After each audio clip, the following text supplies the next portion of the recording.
स्वागत है आपका हमारे YouTube चैनल अपकमिंग टीचर में। आज हम सीटेट एग्ज़ाम 2026 का पेडागोजी का क्रैश कोर्स जो करवा रहे हैं उसका क्लास 2 लेके आए हैं।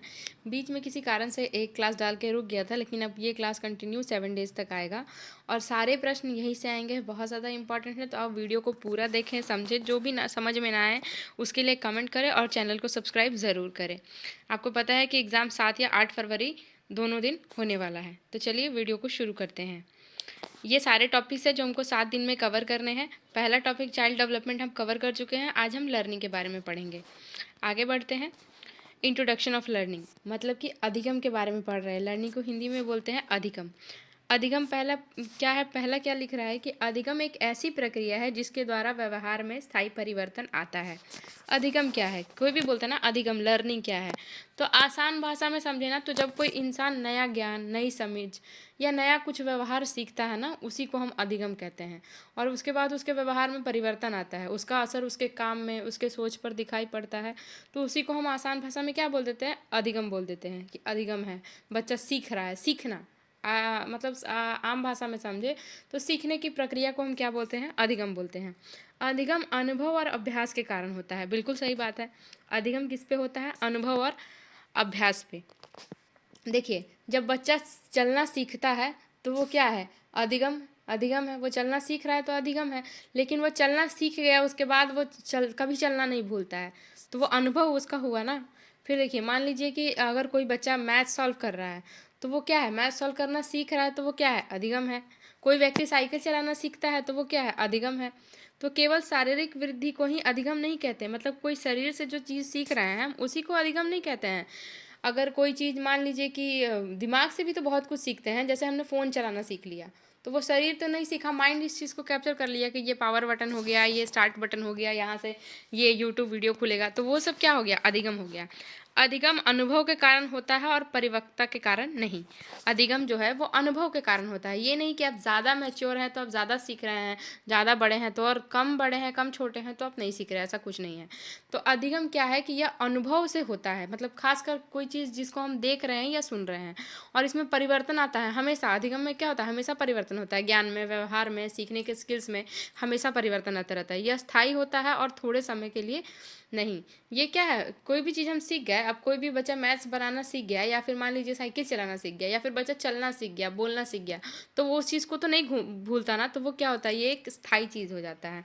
जो लिखा है ना, अधिगम अनुभव के कारण होता है, परिपक्वता के कारण नहीं होता है। तो उम्मीद है इतना आपको समझ में आ गया होगा। तो आसान भाषा में हम कहें तो अधिगम यानी कि लर्निंग एक ऐसी प्रक्रिया है जिसके द्वारा अभ्यास अथवा अनुभव के आधार पर व्यवहार में परिवर्तन संभव है। मतलब अभ्यास जो हम बार बार कर रहे हैं और अनुभव जो हम एक्सपीरियंस ले रहे हैं, उसके द्वारा हमारे व्यवहार में क्या होता है? परिवर्तन होता है। आगे बढ़ते हैं। आगे कुछ साइंटिस्ट का नाम है, जैसे वुडवर्थ के अनुसार अधिगम व्यवहार में परिवर्तन की प्रक्रिया है। वुडवर्थ क्वेश्चन पूछ देगा आपके सीटेट में कि किसके अनुसार, 3-4 लोगों के मनोवैज्ञानिक के नाम दे देगा और पूछेगा कि किसके अनुसार अधिगम व्यवहार में परिवर्तन की प्रक्रिया है, तो आप क्या आंसर लगाओगे? वुडवर्थ। आप इसका स्क्रीनशॉट ले लो कि बहुत इंपॉर्टेंट है, एग्जाम में आ चुका है। वुडवर्थ के अनुसार अधिगम व्यवहार में परिवर्तन की प्रक्रिया है। फिर देखिए, क्रो और क्रो के अनुसार अधिगम वह प्रक्रिया है जिसमें आदतें, ज्ञान और अभिवृत्तियाँ बनती हैं। फिर किसके अनुसार फिर पूछेगा ना, फिर कोई मतलब एक लाइन दे देगा, बोलेगा किसके अनुसार, बताइए कि किसके अनुसार अधिगम वह प्रक्रिया है जिसमें आदतें, ज्ञान और अभिवृत्तियाँ बनती है। तो किसके होगा? क्रो और क्रो के अनुसार। अभिवृत्तियाँ का मतलब हो गया कि नॉलेज, जो हमारा नॉलेज और एटीट्यूड आता है वो किसने कहा था? अधिगम से आता है ना नॉलेज। मान लीजिए आप साइकिल चलाना सीख गया, तो आपको कोई साइकिल देता है तो आप बिना डरे उसको चला लोगे, तो आपको नॉलेज भी हो गया, आप में एटीट्यूड भी आ गया। ठीक है। तो परिभाषा में चेंज इन बिहेवियर शब्द ज़रूर होगा। एग्जाम होगा, देखिए किसी भी परिभाषा में क्या होगा? चेंज इन बिहेवियर ज़रूर होगा। अगर आपका पूछता है ना एग्जाम में व्यवहार में परिवर्तन, तो चेंज इन बिहेवियर ये ज़रूर पूछता है कि चेंज इन बिहेवियर अधिगम में किसने कहा था? तो वो क्या होगा? वुडवर्थ। अधिगम में व्यवहार में परिवर्तन किसने कहा था? वुडवर्थ ने कहा था। और अधिगम वह प्रक्रिया है जिसमें आदतें, ज्ञान और अभिवृत्तियां बनती है, तो वो किसने कहा था? क्रो एंड क्रो ने कहा था। ये बहुत इंपॉर्टेंट है, एग्जाम में ऐसे क्वेश्चन पूछे जाते हैं कि 3-4 मनोवैज्ञानिक का नाम देता है और किसी एक मनोविज्ञान का सेंटेंस दे दिया जाता है और पूछता है कि ये सेंटेंस किसने कहा था। चलिए आगे बढ़ते हैं। फिर पूछ कह रहा है कैरेक्टरिस्टिक ऑफ लर्निंग, अधिगम की विशेषताएं। देखिए लर्निंग का मतलब ही होता है सीखना, अधिगम एक बहुत हार्ड वर्ड हो गया, लेकिन आसान भाषा में बोले तो क्या हो गया, सीखना। लर्निंग का मतलब क्या हो गया, सीखना। तो यहाँ पे बोल रहा है अधिगम की विशेषताएं, क्या क्या है अधिगम की विशेषताएं। तो देखिए क्या क्या है अधिगम की विशेषताएं, देखते हैं हम, उसके बाद हम पढ़ेंगे टाइप्स ऑफ लर्निंग। अधिगम एक निरंतर चलने वाली प्रक्रिया है। अधिगम क्या है, अब देखिए लर्निंग जो है वो निरंतर चलते रहता है, आदमी हमेशा सीखते रहता है। अधिगम एक प्रक्रिया है जो निरंतर चलती है, किसी भी एज में कोई भी चीज़ आदमी सीख सकता है, चाहे वो बूढ़ा हो, चाहे वो बड़ा हो, चाहे वो बच्चा हो। अधिगम जो है वो निरंतर चले रहती है, सीखने की कोई उम्र नहीं होती है।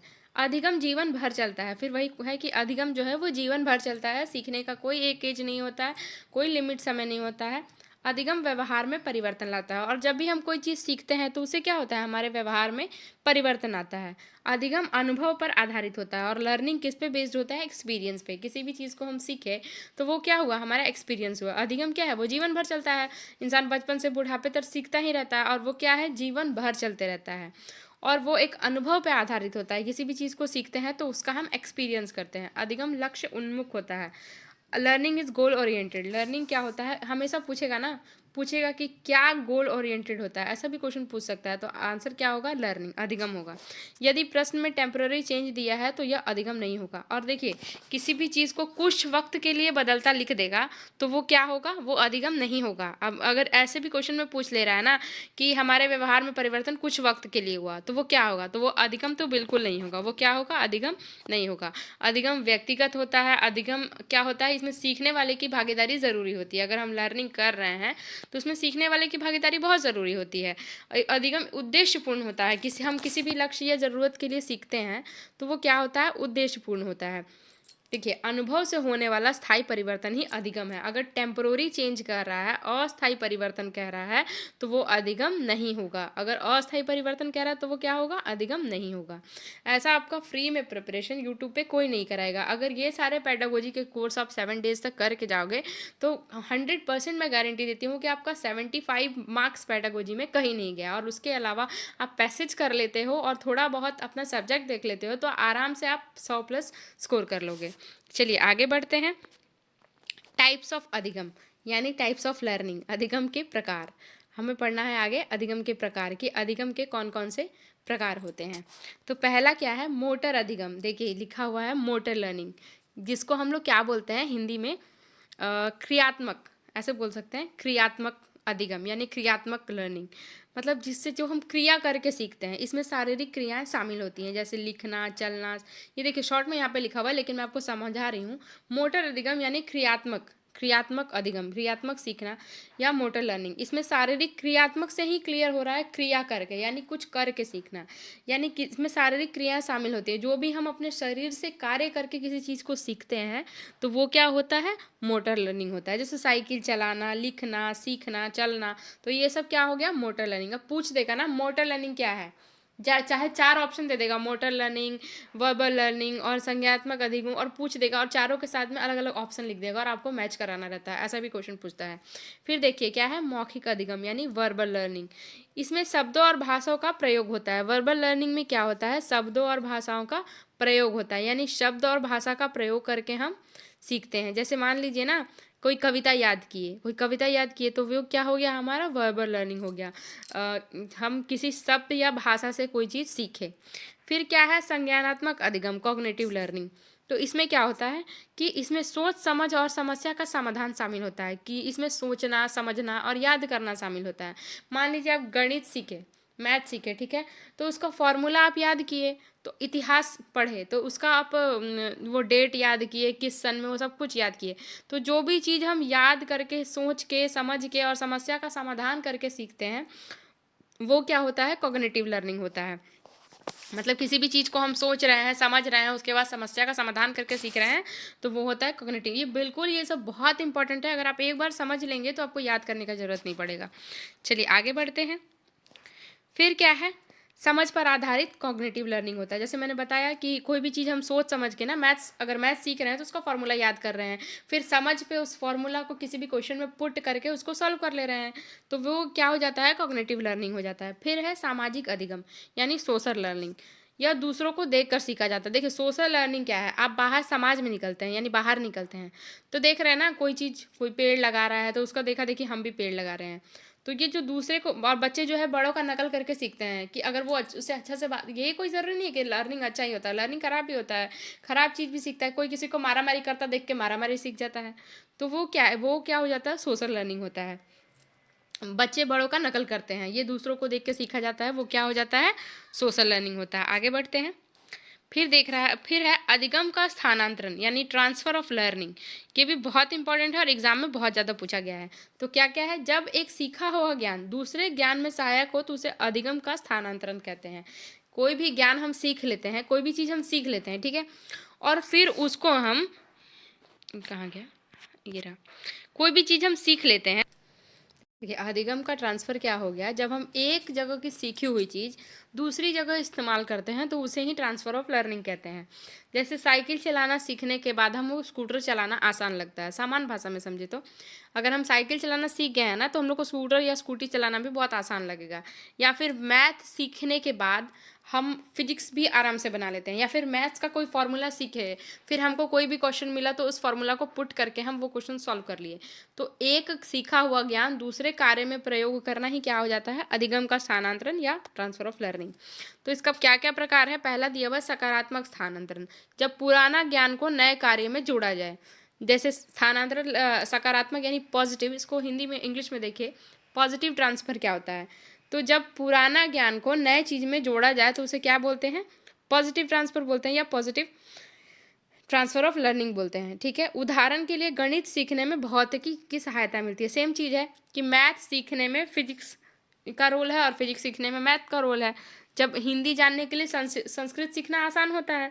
क्या होता है, पहले संस्कृत पढ़ते हैं और हिंदी और संस्कृत को एक दूसरे से रिलेट कर लेते हैं, संस्कृत का हम हिंदी कर लेते हैं और हिंदी को संस्कृत में ट्रांसफ़र कर लेते हैं, तो वो क्या होता है, पॉजिटिव लर्निंग होता है, पॉजिटिव ट्रांसफर लर्निंग होता है।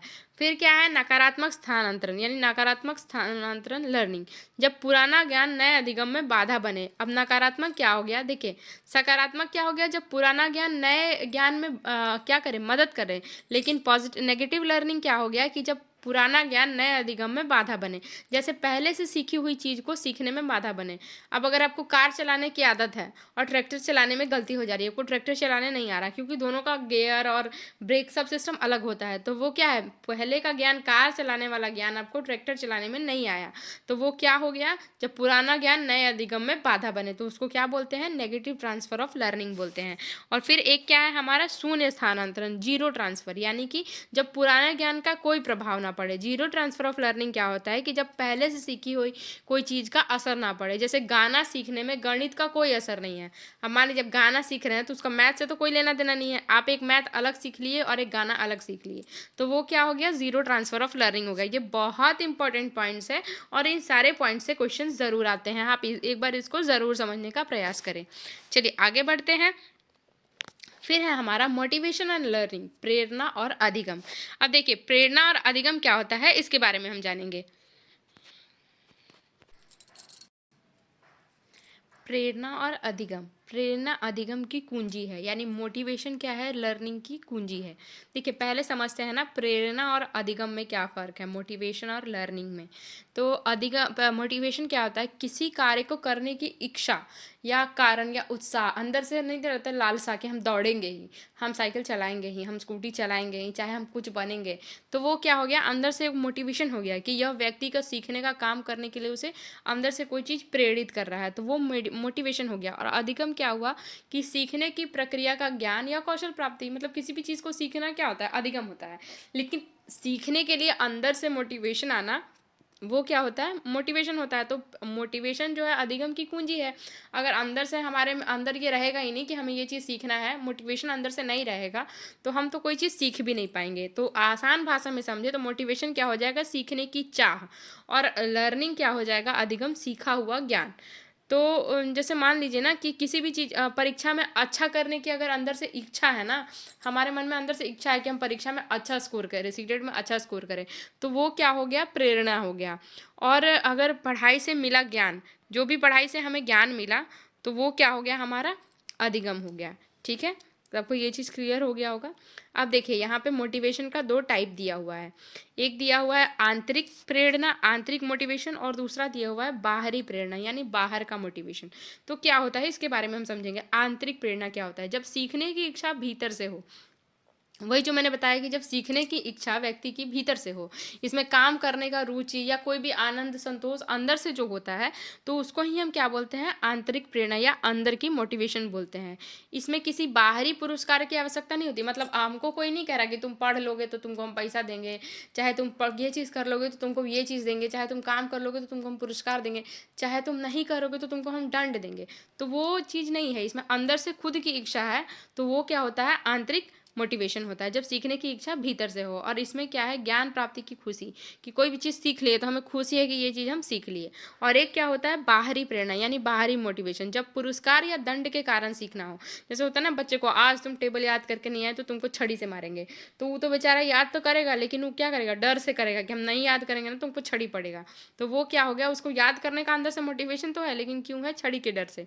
तो वो क्या हो गया? बाहरी प्रेरणा हो गया, बाहरी मोटिवेशन हो गया।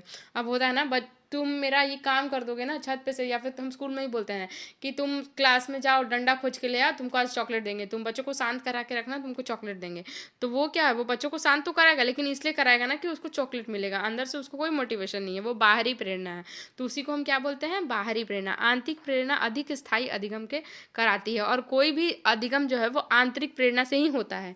जब अंदर से हमें इच्छा रहेगा किसी चीज़ को करने का, तभी तो हम सीखेंगे ना। बाहर के मन से हम कोई चीज़ नहीं सीख सकते, वो एक पल के लिए हम सीखते हैं और भूल जाते हैं। और ये भी बहुत इंपॉर्टेंट क्वेश्चन है, एग्जाम में ज़रूर आता है। आंतरिक प्रेरणा क्या है? बाहरी प्रेरणा क्या है? चलिए आगे बढ़ते हैं, आगे देखते हैं आगे क्या है। और वही हो गया ना कि परीक्षा में अंक पाने के लिए पढ़ाई कर रहे हैं तो वो बाहरी प्रेरणा हो गया, और ज्ञान प्राप्ति के लिए पढ़ाई कर रहे हैं तो वो क्या हो गया? आंतरिक प्रेरणा हो गया। आगे बढ़ते हैं, देखिए आगे है memory and forgetting basic depth. मतलब किसी भी चीज़ को हम याद कर रहे हैं और भूल जा रहे हैं, जैसे स्मृति और विस्मृति इसको बोलते हैं आसान भाषा में। और ऐसे बोले तो जैसे लेकर कोई चीज़ हम याद कर रहे हैं और भूल जा रहे हैं, उसको बोलते हैं मेमोरी और फॉरगेटिंग बेसिक डेप्थ। स्मृति सीखी हुई सामग्री को सुरक्षित रखने की क्षमता है। देखिए मेमोरी क्या है? सीखी हुई सामग्री को, किसी भी चीज़ को हम सीख गए ना, तो मेमोरी क्या करती है? उसको सुरक्षित रखती है। स्टोर करने की क्षमता किसके पास होती है? मेमोरी के पास होती है। स्मृति वो मानसिक शक्ति है जिसके द्वारा हम सीखी हुई बातों को अपने पास रखते हैं या उसे याद करते हैं, आवश्यकता पर पुनः स्मरण करते हैं। मान लीजिए बचपन में हमने 2 का टेबल याद कर लिया, अब भूल गए, तो फिर हमारा क्या है? स्मृति उसको क्या है? उसके रखा हुआ है, हम बोले ऐसे 2 1 जा 2 2 2 जा 4, तो हमें क्या हुआ? वो याद आ गया, तो वही है स्मृति। सीखी हुई सामग्री को सुरक्षित रखने की क्षमता है। भूलना स्मृति की असफलता है। और किसी भी चीज़ को हम भूल जा रहे हैं ना, मान लीजिए कोई चीज़ हम पढ़े, अब हम ट्रिगोनोमेट्री का पढ़े, खूब पढ़े, लेकिन आगे चल के उसको दोबारा नहीं पढ़े, तो वो क्या हुआ? हम भूल गए। तो भूलना क्या है? स्मृति की असफलता है। और अधिगम बिना स्मृति के संभव नहीं है। मतलब बिना किसी चीज़ को याद करना, बिना स्मृति के, मतलब मान के चले कि बिना मेमोरी के अधिगम क्या है? संभव नहीं है। अगर किसी भी चीज़ को हम सीख रहे हैं और उसको स्मृति स्टोर नहीं कर रही है, अधिग्रहण नहीं कर रही है, तो वो क्या है? हम आगे चल के भूल जाएंगे। तो बिना स्मृति के अधिगम करना क्या है? संभव नहीं है। आगे बढ़ते हैं, देखिए अब क्वेश्चन बन के आता है, जितना भी टॉपिक पढ़े उससे हमारा क्वेश्चन बन के आया। अधिगम किसके कारण होता है? तो किसके कारण होता है? अनुभव के कारण होता है। किसके कारण होता है? अनुभव के कारण होता है। और अधिगम व्यवहार में जो परिवर्तन आता है सीखने के बाद, उसी को क्या कहते हैं? अधिगम कहते हैं। फिर क्वेश्चन पूछ रहा है व्यवहार में स्थायी परिवर्तन क्या कहलाता है? तो अधिगम कहलाता है। व्यवहार में स्थायी परिवर्तन किसके कारण हुआ? अधिगम के कारण हुआ। तो व्यवहार में स्थायी परिवर्तन क्या कहाएगा? अधिगम या लर्निंग कहाएगा। फिर दूसरों को देखकर सीखना क्या कहलाता है? तो जो चीज़ हम दूसरों को देख के सीखते हैं उसको क्या बोलते हैं? सामाजिक अधिगम कहते हैं या सोशल लर्निंग कहते हैं। एकदम सिंपल है। ऐसे ही आपके क्वेश्चन आएंगे। अगर इन सारे टॉपिक्स को 1-2 बार ध्यान से देख लोगे तो आपको याद करने की ज़रूरत नहीं पड़ेगी, आप आराम से सारे क्वेश्चंस को टिक लगा लोगे। आगे बढ़ते हैं, तो इस पूरे जो टॉपिक्स को हमने पढ़ा लर्निंग, उसमें हमने क्या क्या पढ़ा देखते हैं। अधिगम अनुभव से होता है। अधिगम किससे होता है? एक्सपीरियंस से होता है।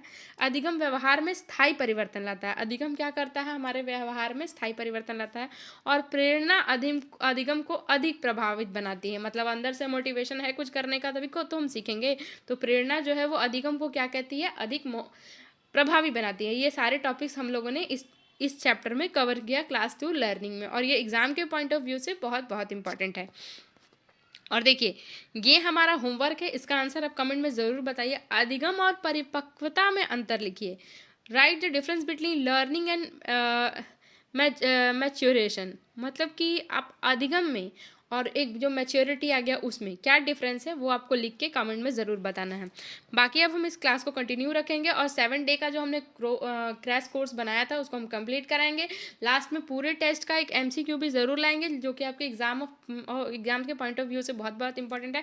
अगर आप हमारे सिर्फ वीडियो को ही देखते हैं तो मैं 100% गारंटी देती हूँ कि आपका पासिंग मार्क्स सीटेट में 100% को ज़रूर आएगा। मिलते हैं नेक्स्ट वीडियो में, तब तक के लिए धन्यवाद। आप हमारे चैनल को सब्सक्राइब करें, वीडियो को लाइक करें, शेयर करें। धन्यवाद।